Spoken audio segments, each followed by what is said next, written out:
So the first part of the streaming show Reacher season two is out. The first three episodes, and it's got this guy in it. This guy over here was in a couple of movies. I don't know, some actor, maybe some people have heard of him, but anyway, this guy's in the new one. And I saw a couple of reviews of the first part of season two, and I have to point out something. A lot of the reviewers, or some of the videos I saw anyway, were saying, well, Jack Reacher solves all these problems because he's bigger than everybody and he just pushes people around, he just punches people.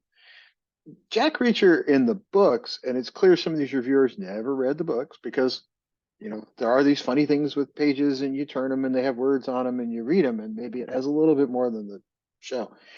But it Jack Reacher also uses his brain a lot more than most people. He's a better investigator. He's better at paying attention to detail. Yeah, he's a big guy. And when he comes up against a bad guy, not only does he use his brain, but he also does punch him in the face on occasion, and it works really well for him because he's freaking huge. But it's not just about the fact that he's a big guy who says, "Okay, you're evil. I'm going to pulverize you."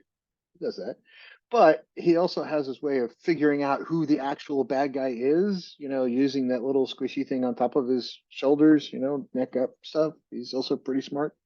So I just want to say for those reviewers out there, and I'm not going to name names, but if you think it's just about the fact that he's big, read a book.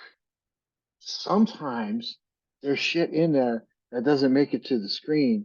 And sometimes those stories actually fill in some of those blanks.